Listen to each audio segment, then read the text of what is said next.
Hoje eu quero falar com vocês sobre uma coisa muito comum nas empresas, mas que poucas dão atenção, que são as mudanças. Toda empresa passa por mudanças, sejam elas grandes ou pequenas. O que acontece muitas vezes é que neste processo de mudanças, as empresas elas acabam não olhando para o colaborador como uma parte importante desse processo de mudança. O que acontece? Às vezes, quando a mudança é grande, a empresa até consegue fazer um plano de comunicação, de explicação do que vai acontecer. Mas quando geralmente a mudança para o olhar da empresa é menor, aí isso acaba acontecendo e o colaborador se vê no meio daquele processo de mudança sem saber o que está acontecendo. Existem algumas maneiras de você conseguir conduzir esse processo de mudança. A primeira delas é você conseguir entender o impacto disso na vida das pessoas, dos seus colaboradores. É o que a gente chama de descobrir a origem do medo, né? Do porquê que as pessoas vão resistir ou vão ter medo dessa mudança. E vai ter, porque as pessoas elas são assim. O ser humano, na sua essência, ele resiste à mudança. Ele gosta de estar naquele ambiente, da zona de conforto, onde ele já está acostumado a fazer aquela ação, né, ou aquele processo, e que se você sugerir uma mudança, a primeira coisa que ele vai dizer é, não, obrigado. Já faço assim, sempre fiz assim, vou seguir fazendo assim. Não necessariamente isso é um problema, uma crise, mas você precisa trabalhar. Porque se a empresa está buscando uma mudança em algum ponto, seja ela grande ou pequena, o colaborador precisa fazer parte deste processo. Então você descobrir a origem desse medo, do porquê da resistência, do porquê da negação de se aderir a esse processo de mudança, vai fazer com que você consiga ajudar esses colaboradores, essas equipes, a se adequarem neste processo. Uma outra chave para você trabalhar a mudança, e que para mim é a melhor de todas, é você mostrar o benefício. Toda vez que eu inicio assim, um trabalho de comunicação numa empresa, eu digo que quando você vai fazer o lançamento desse programa de comunicação na empresa, você tem que trabalhar a campanha O que eu ganho com isso. Toda pessoa, seja ela mais jovem ou mais velha, de qualquer geração, ele vai aderir melhor a uma mudança se ele tiver um benefício. Se aquela mudança trouxer um benefício para ele.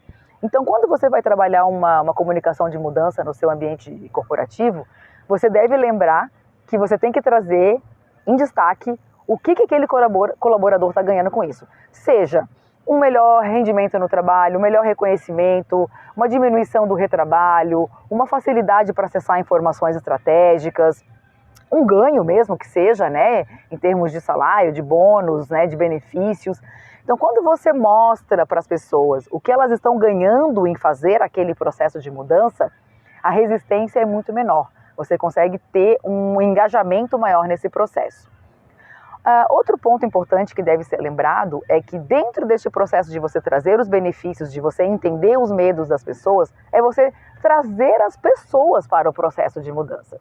Muitas vezes as mudanças elas são feitas de forma top-down, né? É tomada uma decisão lá no topo e essa decisão é empurrada, vamos dizer, ladeira abaixo para os outros colaboradores. Não há, por exemplo, uma discussão sobre o que vai ser feito ou do que poderia ser feito nesse processo de mudança. Então, meu conselho é que se a mudança for muito impactante no ambiente do colaborador, é legal você discutir esse processo de mudança antes de executá-lo. Muitas vezes você vai se surpreender que o colaborador ele pode trazer sugestões de melhorias para este processo que você mesmo ali como gestor não tinha pensado. Então, trazer as pessoas para esse engajamento, para este processo, ajuda não só nesse engajamento, nesse clima mais amigável do processo de mudança, mas também numa melhoria, inclusive, desse processo novo que você está querendo introduzir. Eu vou dar algum exemplo rápido, assim, por exemplo, do que é uma mudança que impacta muito. Uma mudança que impacta muito uma empresa, por exemplo, que fez uma fusão, né, que vai ter toda uma mudança organizacional lá dentro da fusão, ou foi vendida, ou teve uma troca de alta gestão, teve uma troca do CEO lá, do presidente, dos diretores. Isso impacta muito, né, porque muda dali para baixo, muda tudo. Uma mudança que muda menos, por exemplo, né? Uma mudança de prédio, né? Mudou o endereço, foi para um prédio maior. Uma mudança, por exemplo, no cartão de vale alimentação, no cartão de benefícios que você usa dentro da empresa, né? Um selo de estacionamento, de acesso, né, a lugares. São informações que impactam menos, porém, todas impactam, em grande ou menor escala.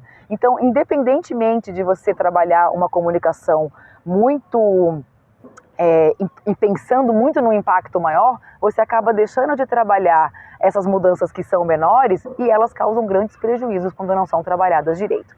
Eu vou dar um exemplo aqui rapidamente. Eu fiz um trabalho numa empresa uma vez que tinha um selo de estacionamento. As pessoas tinham um selo com uma cor e elas tinham que entrar no estacionamento com aquele selo daquela cor. E mudou a cor do selo. Era um prédio numa área muito central da cidade, então assim, se você não estacionasse lá no prédio da empresa, era muito ruim você estacionar em outro lugar.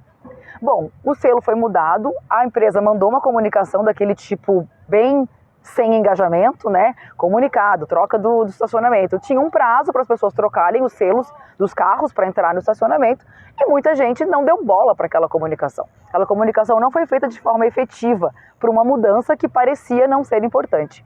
Bom, no dia que o selo começou a valer, que o selo novo começou a valer, aí o problema que era pequeno ficou grande, porque muita gente não conseguiu entrar com o carro no estacionamento, perdeu reuniões importantes, líderes de alto escalão perderam reuniões importantes, chegaram indignados para trabalhar, porque tiveram que parar o carro, sabe lá Deus aonde. Então aquilo que era para ser uma mudança de baixo impacto, causou uma dor de cabeça danada naquele dia que aconteceu o processo da mudança do selo. E por último, né, e não menos importante, né, é você trazer as pessoas para uma capacitação, para um treinamento para essa mudança. Você não deve simplesmente virar uma chave e começar um processo novo sem que as pessoas estejam preparadas para se adequar a esse processo. Então você deve entender por que as pessoas têm medo, né? Você deve trazer os benefícios para que eles compreendam que aquela mudança é para o bem. Você deve trazê-los para a discussão, para o processo de mudança ser coerente com o dia a dia das pessoas, e você deve capacitá-las para que elas sejam capazes de interagir, né, e desempenhar dentro desse novo processo. Eu espero que esse vídeo tenha ajudado você a pensar sobre como trabalhar as mudanças dentro da sua empresa. E se você quer saber mais, me segue nas minhas redes sociais e clica aqui para você acompanhar mais vídeos no meu canal do YouTube. Até mais!